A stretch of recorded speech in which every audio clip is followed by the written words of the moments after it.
El One Touch. Muy buenas noches, queridos amigos. Comenzando una semana más juntos en nuestro Mentiras Verdaderas, y lo haremos con un invitado de lujo, porque hay ciertas carteras políticas, carteras ministeriales por supuesto, que siempre por ando por manga están en las portadas de los diarios o forman parte de nuestra agenda social, forman parte de la conversación agitada del living de nuestras familias. Por eso queremos conversar precisamente con el ministro de Relaciones Exteriores, canciller Heraldo Muñoz. Muchas gracias, ministro, por estar en nuestro programa. Muchas gracias por invitarme. Hay tantos temas que tenemos que conversar, me imagino que son días agitados para usted también. Sin embargo, antes de eso, vamos a ir con una nota introductoria y posteriormente comenzamos aquí a desmenuzar todos los temas que guardan relación con el Ministerio de Relaciones Exteriores junto al ministro.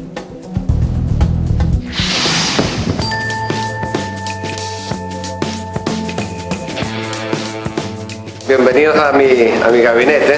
Día lunes hay más papeles después de un largo feriado, más aún después de un fin de semana donde he tenido que leer muchos papeles.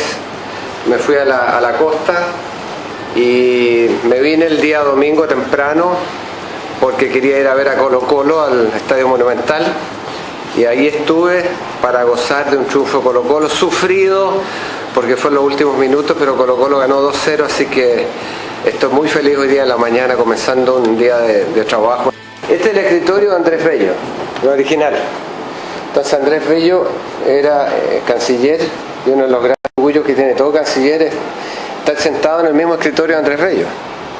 Los documentos los guardaba en dos lugares como medio secretos aquí. Aquí uno. Y el otro lado lo mismo.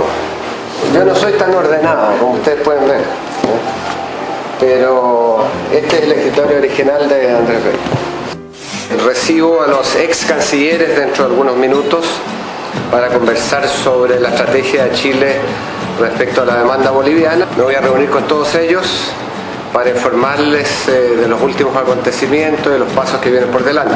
Como hay mucha gente que viene a verme en esta oficina, tanto del extranjero como nacionales.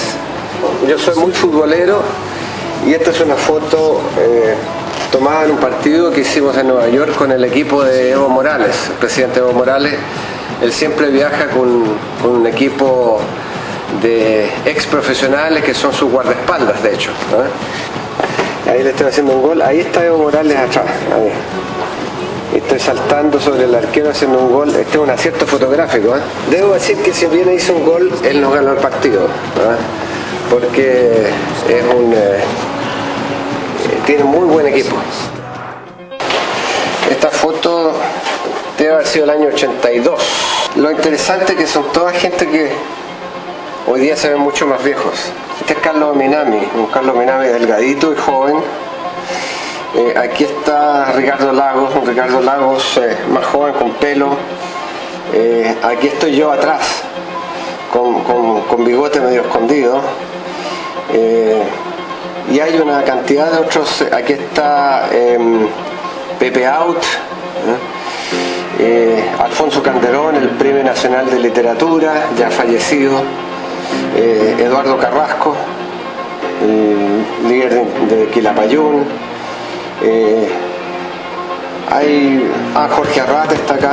Y ahora, lamentablemente, tengo que irme a la reunión con los ex cancilleres, así que les voy a pedir excusas y nos veremos prontamente. Ha sido una mañana muy intensa. Yo les agradezco que estén conmigo estos minutos y ya nos veremos esta noche en el programa. Agradecemos ese espacio que nos brindó el día de hoy, ministro, y quiero partir conversando sobre eso, sobre aquella reunión que se dio el día de hoy con los ex cancilleres, hablando sobre precisamente la situación pendiente con Bolivia. ¿Cuál es esa gran conclusión que logró extraer de la reunión de hoy?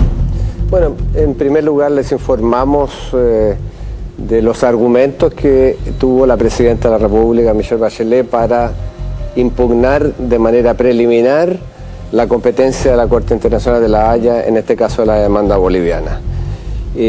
Algunos de esos argumentos eran conocidos, pero otros no eran conocidos, y les entregué en la reserva de una reunión con ex cancilleres algunas de las reflexiones que habíamos hecho con los abogados externos, con los abogados nacionales y con la propia presidenta, después de haber escuchado a un sinnúmero de actores relevantes de la política nacional, desde las comisiones de Relaciones Exteriores de la Cámara, del Senado, a los expresidentes, a los ex cancilleres, a un comité asesor que yo constituí especialmente de juristas, de personalidades, a los presidentes de los partidos políticos.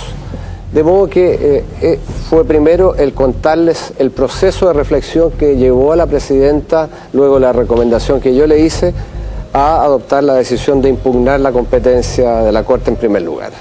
Y en segundo, los pasos que vienen por delante. Lo que ha pasado en este momento es que se detuvo esta demanda de Bolivia contra Chile, porque fue desplazada esa demanda por la impugnación de Chile a la competencia de la Corte. Es decir, se inició una suerte de antejuicio respecto exclusivamente a la impugnación que hace Chile de la competencia de la Corte. ¿Por qué se impugna la Corte en este conflicto pendiente con Bolivia, pero no sucedió lo mismo con Perú?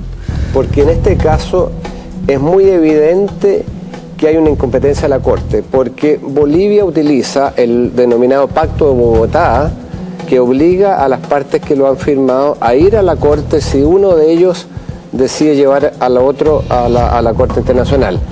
Y ellos se basan en un artículo, pero desconocen otro artículo que es absolutamente fundamental. El artículo 6º de ese Pacto de Bogotá dice que la Corte será incompetente para conocer un caso que haya sido resuelto por tratado antes de la suscripción del Pacto de Bogotá.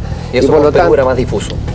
En el caso de Perú era distinto, era un problema de límites, podría haberse presentado, sin embargo, una incompetencia de la Corte, una incompetencia preliminar. No se hizo, no se adoptó en ese momento. En este caso nos parece como demasiado evidente que la Corte debe ser incompetente porque existe este tratado de 1904 que zanjó de manera definitiva la frontera entre los dos países. Y al pedir Bolivia un acceso territorial al mar por territorio chileno, evidentemente lo que está haciendo es impugnando, desconociendo, cuestionando el Tratado de 1904. Ministro, ahora que ya ha corrido agua bajo el puente y más allá de lo evidente, ¿qué siente usted que ganó y perdió Chile con la resolución de la Haya en el caso ante Perú? Bueno, yo creo que a Chile se le dio la razón en primer lugar de que existía un acuerdo limítrofe. Ese era uno de los argumentos iniciales y fundamentales de Chile.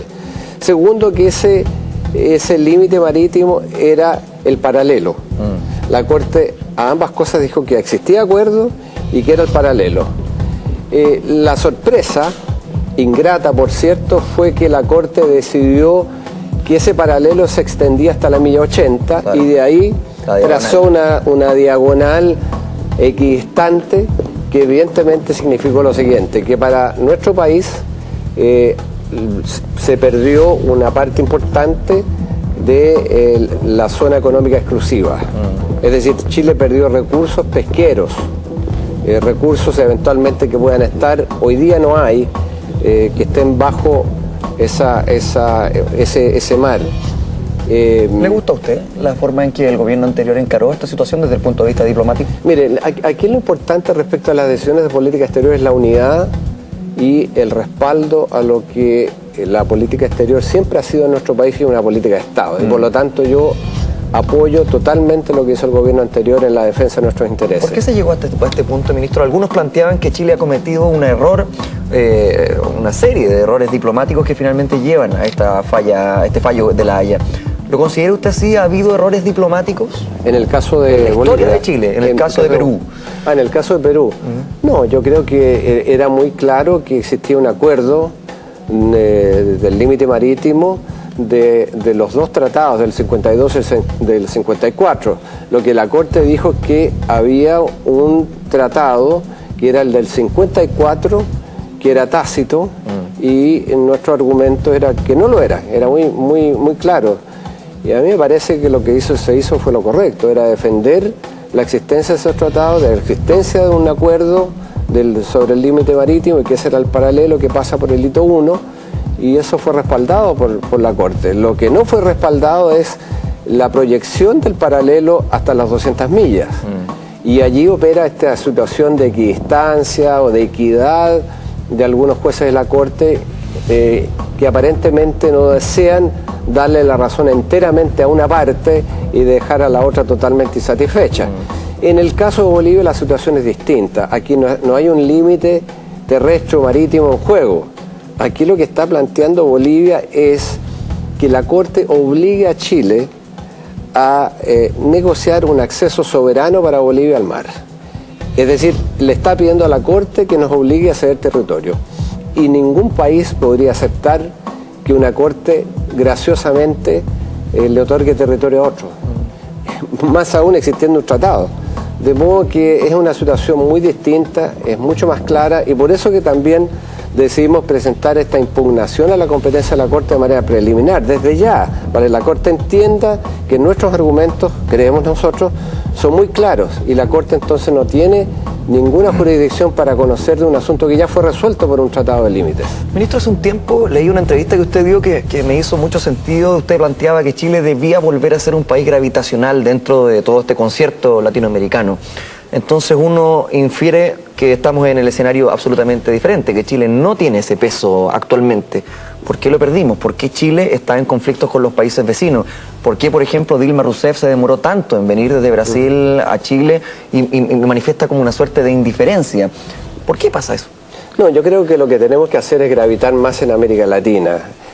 Hay relaciones que han sido correctas en el pasado, pero que pueden ser mucho más intensas. Es decir, las relaciones con América Latina tienen que tener más densidad, es decir, ser buenas relaciones económicas, de inversión, comerciales, pero también buenas relaciones políticas, culturales, sociales, y eso es lo que ha faltado. Y creo que las señales que ha dado la Presidenta de la República hasta ahora han sido bien claras. El primer viaje de Estado fue a Argentina. Claro. El primer viaje que yo hice como canciller fue a Brasil. ¿Pero esa gravitación a la que usted hacía mención se está recuperando? Yo creo que se está recuperando porque hay varias propuestas que ha hecho Chile que han sido muy bien acogidas. Por ejemplo, la idea de un diálogo entre la Alianza del Pacífico, con la cual tenemos un compromiso que hemos renovado con la presencia de la Presidenta en México, en la cumbre de presidentes de la Alianza del Pacífico, en un diálogo con el Mercosur. Porque nosotros tenemos interés en ambos lados, no solo en el Pacífico, sino también en el Atlántico. Hay que solo tener algunas cifras en mente. Por ejemplo, Chile tiene 24.600 millones de dólares de inversiones en Brasil. El comercio bilateral es alrededor de 9.000 millones de dólares. Todo eso crea empleo, todo eso crea prosperidad. Por lo tanto, nos interesa Brasil. Nos interesa Argentina por ser un país limítrofe, 5.400 kilómetros compartimos de frontera, pero además hay 16.000 millones de dólares de inversiones, un comercio muy sustantivo que ha declinado por razones coyunturales de la política económica argentina, pero que nos interesa mucho. Entonces, esa propuesta para hacer un diálogo se apoyó y va a haber una reunión de cancilleres y de ministros de comercio entre los dos esquemas de integración que a nosotros nos parece que debieran ser mucho más integrados, no en un sentido de unión o fusión, porque eso no es factible hoy día por las diferencias que hay entre el Mercosur y la Alianza del Pacífico, sino que para ver si hay puntos de encuentro de una agenda de convergencia en la diversidad, hemos dicho. Hay otras propuestas que se han ido apoyando, yo creo que a Chile se le tiene respeto. Chile tiene lo que denominan algunos como poder blando. No somos una gran potencia militar, no somos una gran potencia económica, pero sí tenemos credibilidad. Sí tenemos capacidad de tender puentes sobre las diferencias. Eso nos interesa. Ministro, porque hace un tiempo hacíamos un análisis político acá en el programa, y no me acuerdo quién, disculpe si nos está viendo, pero no me acuerdo, no quiero decir un nombre al azar, pero planteaba esta idea, esta analogía de Chile como el niño rico del curso, al que le fue bien, el que está bien en todos los números, tiene buenas notas, pero es el más pesado también, el que se sienta en la esquina, el que no conversa con los demás compañeros. ¿Le hace sentido esa analogía o no? Sí, yo creo que tiene algo de sentido en el pasado, pero creo que podemos ser los mejores del curso y el mejor compañero, digamos, ambas cosas. Yo creo que eso falta y el esfuerzo que estamos haciendo de tener buenas relaciones o más intensas relaciones con América Latina es uno de los componentes, pero también hay que tener el resto de nuestros intereses nacionales bien cubiertos. Por eso que la Presidenta ha ido a Washington, y yo creo que una señal muy importante de Estados Unidos es de invitar al presidente Obama, a la presidenta Bachelet, en los primeros 3 meses de la administración, Y eso también demuestra que hay que tener buenas relaciones con otros actores más allá de América Latina. La política exterior de Chile no se agota solamente en la región, tiene como fundamento la región. Nosotros le hablamos al mundo desde América Latina, no puede ser de otra manera. Así tenemos la capacidad de influir mucho más. A propósito del mundo, ministro, quiero preguntarle primero, más allá de una cuestión directamente política, a título personal, ¿qué le parece a usted el conflicto árabe-palestino y cuál ha sido el camino diplomático que Chile ha escogido? Bueno, el conflicto me duele mucho, como creo que debe ser lo que le ocurre a mucha gente, ver estas escenas dramáticas de destrucción, estos más de 400 niños muertos en los bombardeos del ejército israelí, como también las víctimas, aunque mucho menos por el lado israelí, muertos por los cohetes lanzados por Hamas. Yo creo que me duele y nos duele a todos los que tenemos en el derecho internacional humanitario uno de los principios fundamentales, como siempre ha sido nuestro país.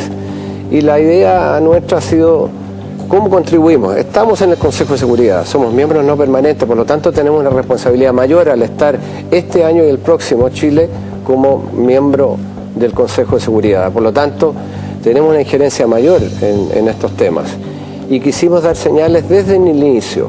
Primero, respeto al derecho internacional humanitario. Segundo, uso proporcional de la fuerza, porque la legítima defensa, que es el argumento de Israel, está condicionado por la proporcionalidad en el uso de la fuerza. Y cuando se ha hecho un uso de la fuerza absolutamente desproporcionado a la cantidad de víctimas civiles, entonces hay que ser muy claro, y nosotros dijimos claramente nuestro punto de vista, lo expresamos en el Consejo de Seguridad.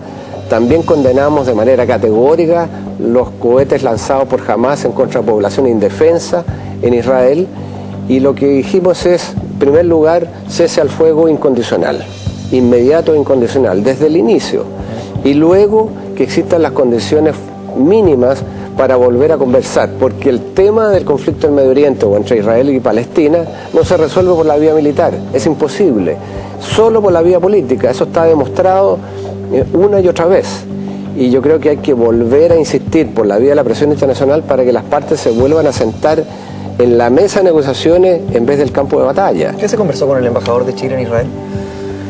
Lo llamamos a informar, la presidenta de la República así lo decidió, y lo primero que hizo informarnos de cómo él veía la situación desde Tel Aviv, nuestro embajador en la capital israelí.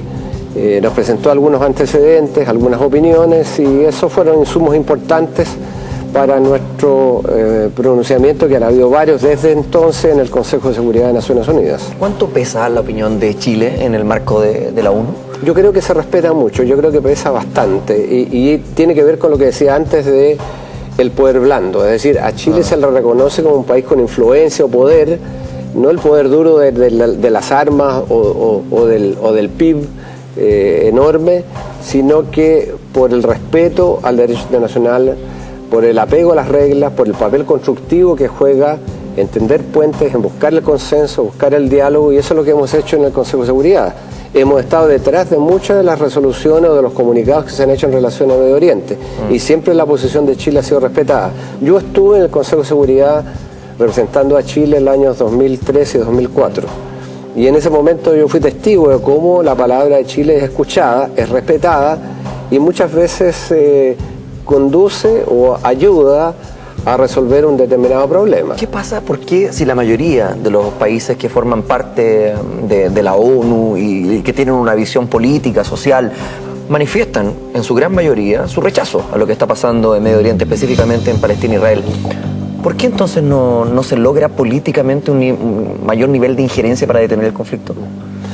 Bueno, es un tema largo, porque este es un conflicto que se arrastra desde la creación del Estado de Israel, el año 47-48, cuando entra en Naciones Unidas, y cuando, como consecuencia de la Segunda Guerra Mundial, del Holocausto, el reclamo de un hogar para los judíos que venía desde la época del sionismo, al comienzo del siglo XX, se expresa de manera más clara, y las potencias triunfantes de la Segunda Guerra Mundial deciden de que ese reclamo debe ser atendido. Se establece un plan de Naciones Unidas para crear dos estados, pero se crea solamente uno porque hay un rechazo inmediato de los árabes, del nacionalismo árabe en ese momento, muy encontrado con el sionismo, y se crea solamente, o se autodeclara el Estado de Israel, que es reconocido por Naciones Unidas. Y ahí comienza el conflicto y viene la primera guerra árabe-israelí, que significa el desplazamiento de 750.000 palestinos, refugiados. Y de ahí por delante. Entonces esto tiene una carga de historia, de pasión, de odios, de rencor, que creo que hay que tomar en cuenta. Pero no hay una presión política por parte del mundo. La hay y la ha habido, y han habido momentos, oportunidades perdidas entre Israel y Palestina para lograr la paz. Yo fui un testigo privilegiado, estuve en la Casa Blanca el año 93, cuando se formalizó los acuerdos de Oslo, entre, en ese momento, Yasser Arafat, por la OLP, y Yitzhak Rabin, presidente de Israel. Y estaba también Shimon Peres en la Casa Blanca, con Bill Clinton como el anfitrión. Y aún guardo el programa de ese momento, porque fue histórico. Esa negociación avanzó en las negociaciones de Camp David denominadas, y estuvieron a punto de llegar a un acuerdo, pero ese acuerdo por distintas razones no llegó a concretarse, y luego han habido otras oportunidades de negociaciones que nunca han llegado a buen término por distintas razones, entre ellas la expansión de Israel después de consecutivas guerras, la guerra de los 6 días, luego la Intifada de Yom Kippur, y por lo tanto la violencia, la pasión, las muertes, las colonias ilegales en territorio palestino de la Cisjordania, todo eso ha creado una enemistad que se ha ido profundizando más que apaciguando. Y mi temor es que lo de Gaza tenga nuevamente una generación de gente que busque la venganza en vez del acuerdo. Y por eso que los actores internacionales tenemos que ser tan importantes en presionarlos a la mesa de negociaciones. Sin la presión internacional no va a haber ninguna posibilidad. Sin que los grandes, sin que Estados Unidos, Rusia, los grandes se pongan de parte de la negociación, tampoco. Tomando en consideración la proporción de la colonia palestina en Chile, ¿es pertinente que un ministro de Relaciones Exteriores se reúna con ellos o no? ¿Es válido que se reúna con la colonia palestina, con la colonia judía? ¿Se da? ¿Es diplomático? Claro, ¿lo ha hecho? Sí, lo he hecho. He escuchado a representantes de la comunidad palestina que me han venido a ver y representantes de la comunidad judía que me han venido a ver. Lo importante es no importar el conflicto del Medio Oriente a Chile, porque en nuestra tradición, en nuestra historia, palestinos y judíos en Chile han convivido en paz, en armonía, en amistad, diría yo.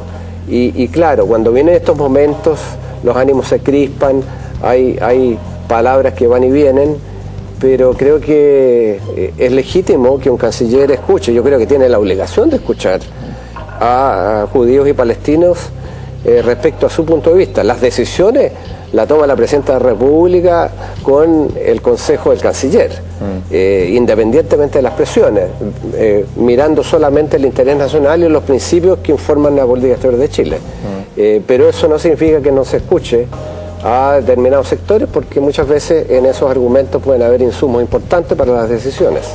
Ministro, quiero aprovechar esta conversación porque nosotros en el Mentiras Verdaderas siempre nos interesamos por qué pasa más allá, cómo se construye el hoy día canciller de nuestra república. Y en ese sentido quiero llevarlo a periodos de infancia. Usted, un hombre de barrio en Estación Central, ¿cuánto influyó eso, el hecho de ser de barrio, en también un manejo donde me imagino que ese tipo de triquiñuelas aprendidas sirven también dentro de la negociación diplomática? Sí, bueno, algo sirve estar en la calle, ayuda a ser escéptico a veces y a saber que el mundo no es lo ideal, que muchas veces la realidad, la realpolitik, como se dice en política internacional, es lo que prima. Y que los buenos deseos están muy bien, pero hay que ver cuáles son los intereses que están en conflicto muchas veces. ¿Por qué se dio cuenta de eso en la infancia? ¿Por qué se dio cuenta que las cosas no eran tan fáciles? Bueno, porque vine de un barrio pobre, de clase media baja, en el mejor de los casos, y mi familia era una familia que tuvo que esforzarse mucho para salir adelante. Ahí estamos viendo una imagen suya, ministro. Ah, sí. Pensé que podía ser John Travolta, pero no, efectivamente. Sí, esa fue de hecho, un primo mío se había comprado esa chaqueta de cuero y me la prestó para un viaje. Y creo que en Puerto Montt, donde fue tomada esa foto. Si todavía la tiene, me la regala, ministro, si existe la posibilidad. Yo creo que están de vuelta, ¿no? Están de vuelta esa de cuero. Ministro, Marlon Brando en una película que se llama Semilla de Maldad, usaba una igual a esa en una moto Harley. Ministro, usted me decía, la vida de barrio logró estructurar también un tipo de personalidad que hoy día, por supuesto, la aplica en su trabajo día a día. La relación con su familia, ¿cómo era? ¿Cómo se extendía? ¿Cómo estaba compuesta? Muy intensa con mi madre, especialmente mis hermanos, la familia extendida, primos que hasta el día de hoy son como mis hermanos. Con mi padre una relación más lejana. Mi padre era una persona que falleció muy tempranamente, a los 39 años de edad, producto de una cirrosis. Él tomaba mucho y no tuvo la educación, no tuvo las oportunidades que yo tuve, y por eso quizás habría sido un gran hombre, pero no lo fue. ¿Pero tomaba mucho o era alcohólico? Yo creo que era alcohólico, francamente, porque morir de cirrosis es una señal, y 39 años, de modo que fue un golpe muy fuerte para nuestra familia, para mí. Yo tenía 16, 17 años, lo que me obligó a tener una actitud un poquito más fuerte respecto a la vida también. Además, con una dicotomía importante, ministro, porque por un lado su padre quería que usted se dedicara a lo que era el oficio que le realizaba con saco de papas, ¿no? Sí, él vendía sacos paperos, sacos vacíos, que se reutilizaban para traer las cosechas de papa o de harina, dependiendo del tipo de saco. Nunca y era un negocio muy sucio y no me gustaba para nada. Pero lo acompañaba, me imagino, en más de alguna ocasión. Algunas veces me pidió, o más bien me exigió, y allí estuve, pero nunca me gustó. Mi madre, sin embargo, era educación. Me gustaba jugar a la pelota, salir, de repente volvía a las 10 de la noche, después de jugar pichangas en la calle, y ella muchas veces recibía algunos golpes por no haber hecho las tareas, pero lo importante era estudiar, la educación. ¿Qué significó para su familia, ministro, cuando usted, en términos académicos, como se dice coloquialmente, lo empezó a lograr? Yo supongo que tiene que haber habido, como toda familia, orgullo, una complacencia de ver que yo llegaba a la universidad, era el primero de mi familia en llegar a la universidad, y en ese sentido un apoyo. Siempre sentí mucho apoyo de mi familia, tanto de mi madre como el resto de la familia extendida, de mis tíos, tías, de mis primos, muchos de los cuales llegaron conmigo a la universidad, digamos, y somos grandes compinches con un primo mío que se llama Francisco Sepúlveda Valenzuela, que es científico. De hecho, un científico de alto nivel, hoy día está en Valdivia, en el Centro de Estudios Científicos. Éramos como hermanos, de modo que nos apoyábamos mutuamente en esta evolución, en este progreso que había, y que nuestra familia, yo creo que se sentían muy complacidos y orgullosos de ver que nosotros estábamos recibiendo la educación y las oportunidades que ellos no habían tenido. Ministro, teniendo un padre en el alcoholismo, ¿cómo lo marcó usted esa primera etapa en las épocas de adolescencia en las que uno empieza a tomarse un trago por primera vez? ¿Le generó algo en particular a usted? Quizás un cuidado con el alcohol. Me encanta el vino, tomo mucho. Mucho cuando digo una copa diaria, 2 copas diarias, pero un buen vino hay que gozarlo bien, y tomarlo bien, hay que degustarlo. Y usted que recorre el mundo debe tener unos vinos. Tengo algunos buenos vinos. pero quizás un mayor cuidado, pero no me afectó más allá de eso. Saber los límites, como en todo, ser moderado. Creo que soy moderado en la vida, excepto en el fútbol, donde uno tiene que tener alguna escape, pero en lo demás un equilibrio. Usted me decía que era un niño de barrio, de una familia de clase media baja. ¿En algún momento usted estuvo en una situación, podríamos definir, de pobreza, ministro?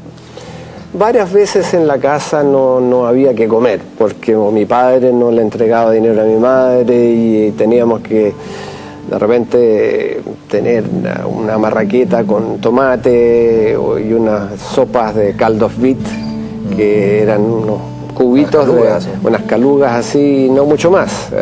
Entonces pasamos estrecheces importantes.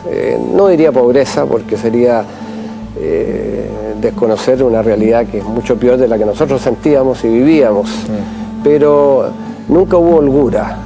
Yo me acuerdo que como todo niño adolescente quise alguna vez tocar la guitarra y conseguirme una guitarra, y mi madre decía, no hay plata para comprarte una guitarra, aunque sea esas malitas, pero para empezar a las posturas, claro.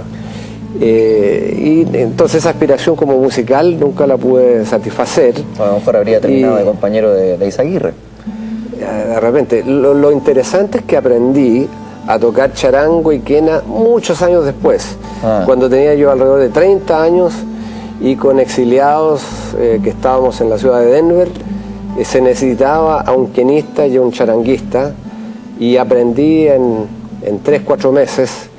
El costo fue que mi señora hasta ahora se acuerda, digamos, tratando de aprender a tocar quena, el ruido puede ser infernal. Digamos, no era muy agradable la situación en la casa. No era muy agradable, pero aprendí a tocar quena y charango. Y interesantemente nunca aprendí a tocar guitarra, porque sé las posturas para el charango, pero no para la guitarra. Así que algunas cosas se fueron dando su tiempo. Tomando en consideración lo que usted nos acaba de contar, y no sé si en esto está conmigo, pero yo siento que Chile es un país que sufre una desigualdad tristemente célebre en el resto del mundo. Y usted es de esas excepciones, el que logra superar esa vida del barrio, y hoy día lo tenemos como canciller. Pero no pasa mucho en Chile. Usted es un hijo de la educación pública, tuvo esas oportunidades. ¿Cómo ve lo que sucede del día de hoy para que un cabro de barrio pueda llegar a ser un político de excelencia, un médico cirujano, un músico reconocido, un pintor, lo que sea? ¿Qué falta? Bueno, en ese sentido yo soy un comprometido con la educación pública y la educación pública de calidad, porque yo me beneficié de una educación pública en los tiempos en que era de muy buena calidad. Yo logré entrar al Liceo de Aplicación. El Liceo de Aplicación en ese momento era de las instituciones educacionales de altísima calidad, como lo era en general la educación pública. Estamos hablando de fines de los años 60. Y luego sufrió la declinación y la destrucción que conocemos. De modo que yo tengo un compromiso muy fuerte con una educación pública gratuita, porque yo no la podría haber pagado, y de calidad.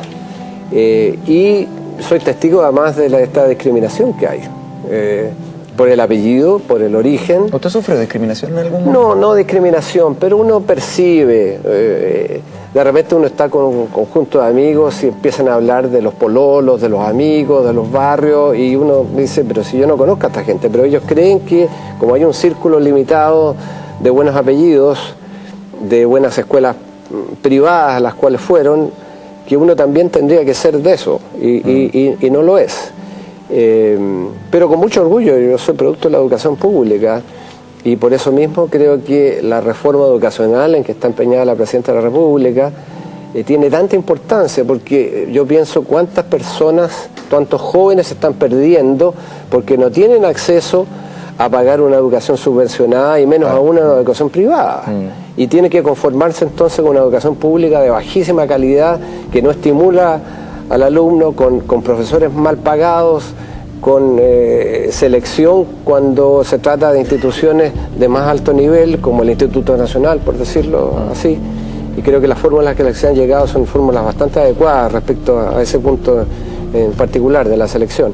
De modo que yo soy un comprometido con la educación pública de calidad, y yo espero que esta reforma educacional vaya en esa dirección. Además, es un tema que tiene que ver con lo mío de ahora, que a nivel internacional los países que surgen son los países que tienen educación de calidad, son los que invierten en recursos humanos. Es la piedra fundamental de todo lo que se estructura hacia arriba. Había un político que solía decir en nuestro país que no son las economías las que compiten internacionalmente, son los sistemas educacionales, y yo creo que tiene mucha razón. Por eso que los países que están saliendo adelante son los que invierten más en educación, más en ciencia y tecnología, más en conocimiento, al fin y al cabo. Ese es el futuro, ahí está la riqueza, el progreso de los países. Mayor razón aún entonces para esta reforma educacional. No es solo, digamos, lo ético, lo moral, sino que también es lo que conviene al país.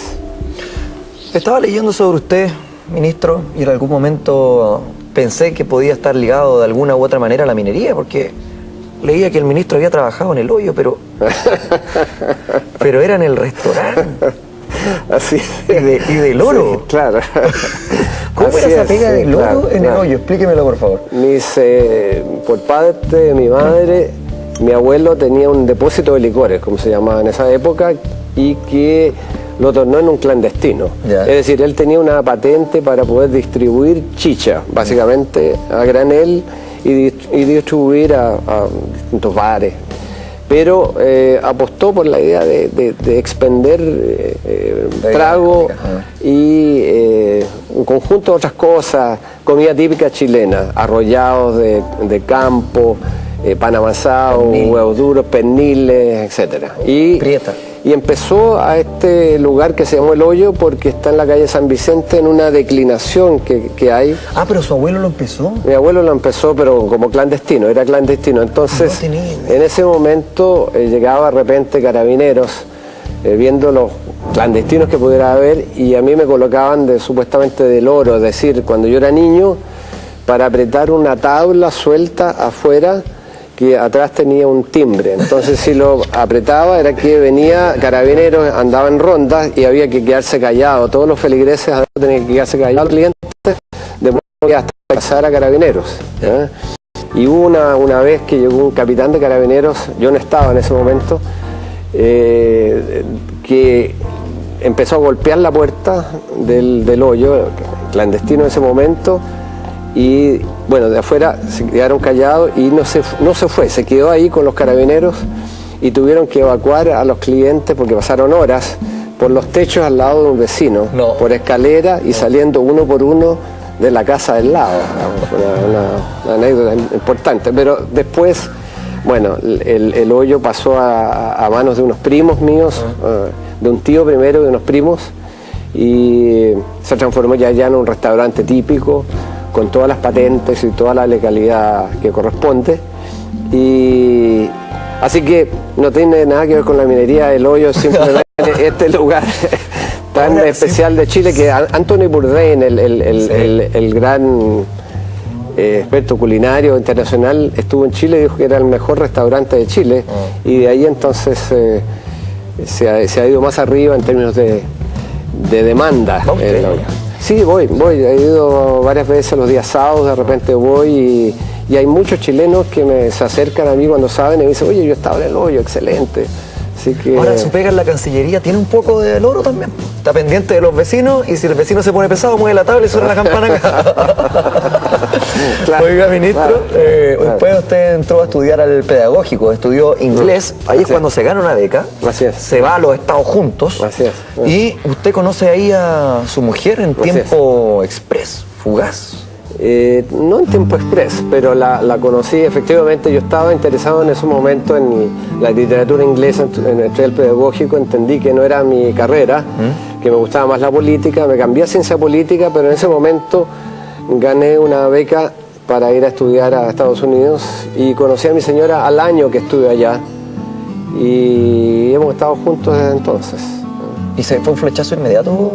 Fue un flechazo casi inmediato. Nos conocimos en el casino de la universidad y después a la semana siguiente yo fui a un bar donde se bailaba, qué sé yo, y ella estaba también ahí, me reconoció y me hizo una pregunta respecto a si había visto una amiga de ella y yo le dije no la he visto, y yo no me acordaba de ella, pero ella se acordaba de mí, gran mérito para nuestra propia causa. Y yo le dije, pero mira, no la he visto, pero ¿quieres bailar? Le digo, Y a partir de entonces hemos estado juntos. Después usted la invitó a venir a Chile, a vivir. Le dije, claro, yo en ese tiempo tenía un compromiso muy fuerte con la candidatura de Salvador Allende, no creí que iba a ganar, lo veía desde lejos, estudiando, y cuando ganó Allende yo dije, me voy a Chile. Y bueno, llegué a nuestro país de vuelta, y ella vino a verme y nos casamos como a los 4 o 5 días después que llegó, ¿no? Sin conocer Chile, sin conocer una palabra de castellano, habiendo estado solamente fuera de Estados Unidos, ella en Canadá una vez, al lado. Y llegar a un país que en ese momento estaba crecientemente convulsionado y polarizado, así que vio todo ese proceso y pasamos el golpe juntos, así que tiene muchas historias, algunas de las cuales yo siempre me he excusado con ella porque de alguna manera la sometí a los duros momentos que experimentamos juntos. Incluso yo estuve en la clandestinidad inmediatamente después del golpe, fueron momentos bien difíciles, así que hasta el día de hoy de repente le pido excusas por los momentos difíciles que la hice pasar. ¿Estuvieron muchos años después de la dictadura? ¿O ustedes estuvimos hasta el año 75, fin del 75, y en ese momento ella me insistió que teníamos que irnos de vuelta a Estados Unidos porque mi seguridad podía estar en peligro. Yo no era una persona importante, pero sin embargo los militares habían ido a mi casa a tomarme preso. ¿Por qué razón? No sé, porque yo era un militante del Partido Socialista, tenía acciones en el barrio, pero eran todas no controvertidas, digamos, era para tratar de mejorar la destrucción. Había apoyado la campaña de Allende.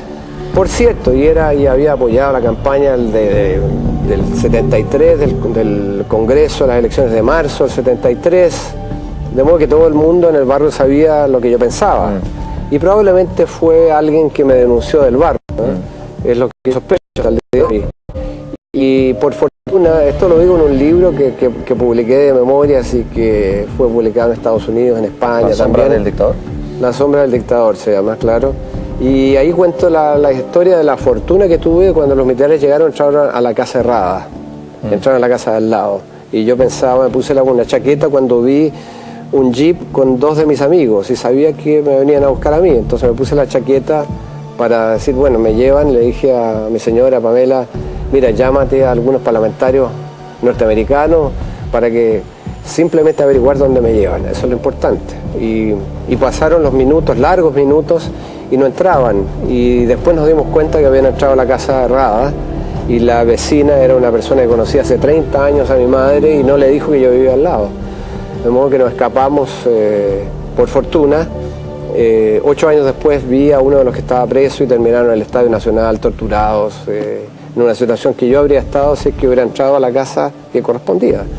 Y a partir de ese momento entonces nos fuimos y estuvimos en una situación bastante vulnerable, y por eso el año 75 mi señora me convenció para ir a Estados Unidos, aproveché de hacer mi doctorado y después volví a Chile a fines del 78. ¿Y no tuvo problemas para salir, ministro? No, porque nunca me asilé en una embajada, ni yo era una persona bastante joven, no tenía ninguna figuración política nacional de ninguna especie, de modo que no estaba en ninguna lista. Yo tuve un cargo de supervisor nacional de los almacenes del pueblo durante los últimos meses del año 73. Ese fue el cargo más político que tuve, pero no tuve figuración política en esos momentos, así que no estuve en lista alguna y pude salir sin problemas y regresar sin problemas. Ministro, cuando echa la cinta para atrás, como digo yo, y se va a la época del UP, ¿usted hace hoy, 2014, alguna especie de mea culpa de lo ahí acontecido? ¿Se falló en algo? Yo creo que sí, yo creo que el país falló. O sea, la polarización que hubo entre los que estaban con o en contra de Allende, no había término medio. Los que no le dieron una oportunidad a Allende siquiera de implementar su programa, porque hay que acordarse que los intentos golpistas empezaron antes que asumiera Allende, incluso con la ayuda de la CIA.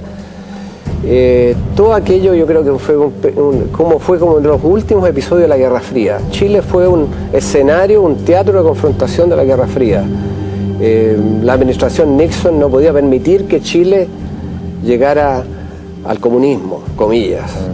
Y por otro lado, digamos, en Chile, incluso el Partido Socialista, en el que yo militaba, tuvo una actitud absolutamente, yo diría, incongruente con la realidad.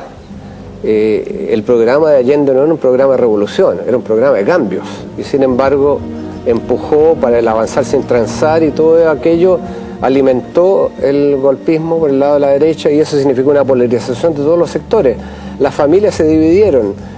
Con tíos míos con los cuales yo quería mucho, dejamos de ir a almorzar los días domingos porque la discusión era tan agria en la mesa que ya no valía la pena juntarse.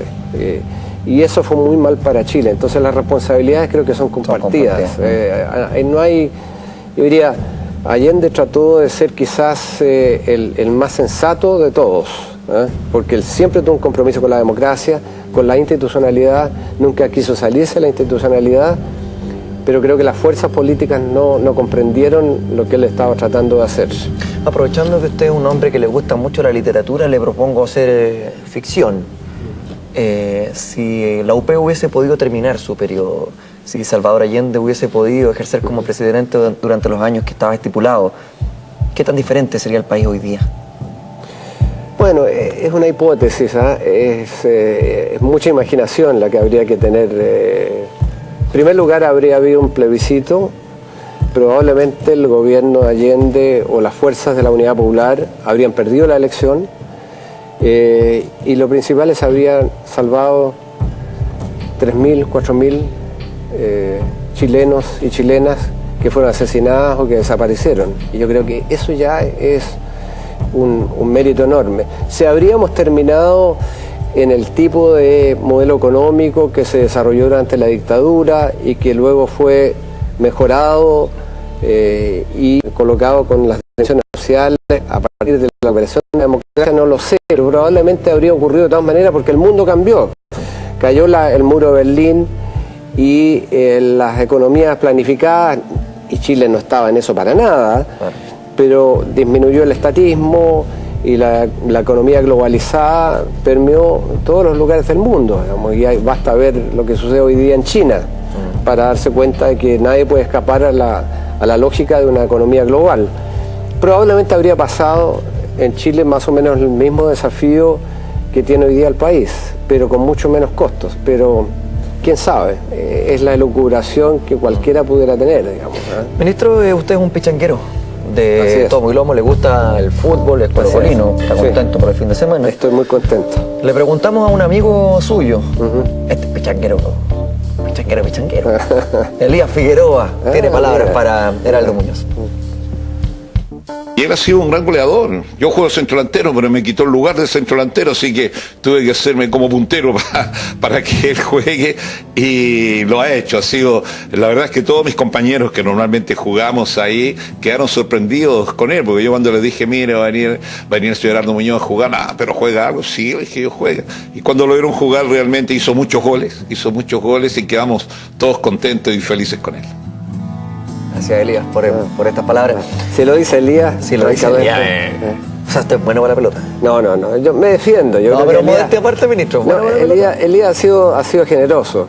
Lo que pasa es que tengo buena ubicación y puedo hacer goles si es que estoy jugando adelante. Si buscamos algún referente dentro de la selección actual, ¿se identificaría con quién por forma de juego? Buena pregunta. A mí me gusta mucho Bocellur porque es esforzado, juega por la izquierda, yo soy zurdo, pero Bocellur es más un jugador que hace pase al centro, es decir, es un asistente más que un goleador. A mí me gusta hacer goles, pero me gusta más cooperar con quien es un goleador neto, digamos. Pero cuando me pone en la posición de hacer goles, generalmente la ubicación en el campo es la que me ayuda. No tanto en la calidad técnica. ¿Y has jugado con Elías? He jugado con Elías, con muchos ex profesionales.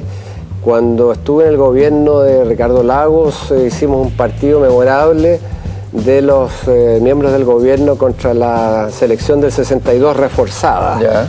Recauchada. Y le ganamos 1-0. con un gol que yo hice de fortuna, porque muy buen pase que me dieron. Y en ese momento jugó, Felipe Jarboe, que era en ese momento subsecretario Interior, José Antonio Gómez, nuestro actual ministro de Justicia, que en ese momento era ministro de Justicia también.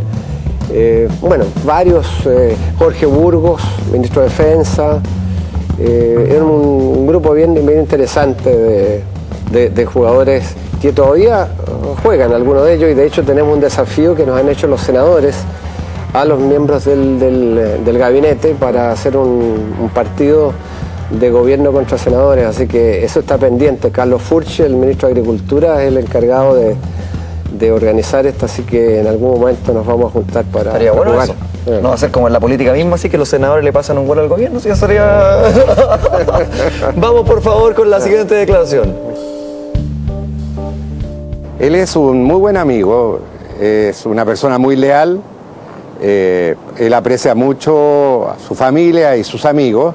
Ahora, es una amistad que siempre fue algo interrumpida, porque Heraldo estuvo muchos años en el extranjero, yo también estuve mucho tiempo en el extranjero, pero somos amigos que siempre sabemos que podemos contar el uno con el otro. ¿Es un hombre de pocos amigos usted? ¿O tiene un buen lote? Yo creo que soy un hombre de pocos amigos, pero son buenos amigos. Alberto Van Claven lo conozco hace 40 años. Cuando llegué al Instituto de Estudios Internacionales por concurso en la Universidad de Chile, uno de los pocos concursos que hubo después del golpe, lo conocí a él, éramos ayudantes de investigación y desde entonces nos conocemos. Pero tengo un grupo de amigos, algunos de ellos de la infancia, otros del mundo académico y político. Pero son, yo diría, un número relativamente limitado. No soy una persona de grandes números, de grandes amigos. Prefiero una cantidad limitada, pero buenos. José Antonio Cuncilla también tiene algunas palabras para usted, ministro. Señor, claro. Sí, perdón. Muy cariñoso. Es para adentro. La gente cree que es osco. No, él es así, ¿ya? Pero cuando estamos juntos es otra persona, se suelta. José Antonio Cousiño, en esta declaración. Así es un amigo de derecha que tengo hace mucho tiempo atrás, ¿verdad? Y nos entretenemos muchas veces con las discrepancias políticas que tenemos, pero la amistad nos une. ¿Cómo lo hace con la distribución de los tiempos, ministro? Lo decía yo al momento de comenzar esta conversación. Es una de las carteras agitadas, una de las carteras que se lleva pega dura prácticamente. Fin de semana, claro. ¿Cómo lo hace con las pichangas? ¿Cómo lo hace con los asados? Bueno, los días domingos yo juego fútbol al mediodía y eso es sagradamente. Tanto así que José Antonio Gómez también jugaba en el mismo lugar donde hemos jugado durante 15, 20 años. Jugaba con convicción. José Antonio Gómez, algunos dicen que es leñero y tienen razón. Es bueno para el hacha. Y él decía que era nuestra misa de 12, porque jugamos al mediodía los días domingos, y un grupo que ha ido cambiando con el tiempo, por cierto, pero siempre me hago tiempo, excepto evidentemente cuando uno está de viaje. Claro. Y trato de dejar un tiempo para leer, y casi todas las mañanas hago ejercicio, porque uno no puede ir de deportista de fin de semana y lesionarse, de modo que trato de correr todos los días y de hacer gimnasia, de modo que prefiero llegar un poco más atrasado a la oficina, quedarme hasta muy tarde y trabajar a la hora de almuerzo, que llegar tan temprano y no hacer mi rutina de ejercicio. Eso para mí es bien importante. Ministro, ya para ir cerrando esta conversación, le voy a hacer una pregunta, pero como ciudadano, trate de sacarse la camiseta.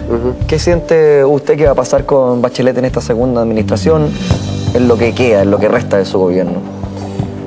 Yo creo que va a tener un logro importantísimo en el siguiente sentido, de encabezar una suerte de segunda etapa de reformas en América Latina. ¿Por qué dijo Obama el otro día que entre otros países con buenas noticias estaba Chile? Yo creo que es justamente eso, que a la estabilidad política, al crecimiento económico, se le están agregando los cambios sociales, las reformas sociales. Yo creo que Chile en ese sentido puede estar en el liderazgo. Yo creo que la presidenta tiene ese empeño de que hemos hecho la tarea relativamente bien en cuanto a crecimiento económico, pese a que estamos en una baja producto de la desaceleración de la economía desde el año pasado y el entorno regional, que se va a recuperar muy probablemente el próximo año, como lo ha dicho el ministro de Hacienda, que hemos hecho bien esa tarea, que la estabilidad política está garantizada porque hay acuerdo en las reglas del juego, pese a que están las tareas pendientes. Y ese es el punto fundamental, las tareas pendientes. La desigualdad como el elemento fundamental. O sea, no sacamos nada con haber crecido como lo hemos hecho, con haber hecho reformas muy importantes si no van acompañadas de igualdad. Hemos eliminado pobreza, es verdad, pero todavía está este desafío de la desigualdad y de las tareas incompletas en materia de nuestra constitución política. Y me parece que ella puede encabezar esta nueva etapa a nivel no solo de Chile, sino que latinoamericano, donde también se empieza a pensar que es prioritario el cambio social profundo para atacar este desafío pendiente de la desigualdad. No podemos sentirnos orgullosos como país de estar entre los 20 países más desiguales del mundo en términos de ingresos. Eso francamente es inaceptable. Y yo creo que lo que ella pretende es que podamos avanzar de una manera muy significativa para cambiar esa situación. Y yo creo que eso es lo que los chilenos esperan. Ministro, muchas gracias por haber venido a conversar a nuestro Mentiras Verdaderas. Ha sido un día agitado para usted, así que... Muchas gracias por invitarme. Queda libertad de acción ahora. Muchas gracias. Que esté muy bien. Muchas gracias, ministro. Yo ya les presento a quién es nuestro amigo que viene a continuación en el programa. Sin embargo, les quiero decir que, bueno, ahora en el Mentira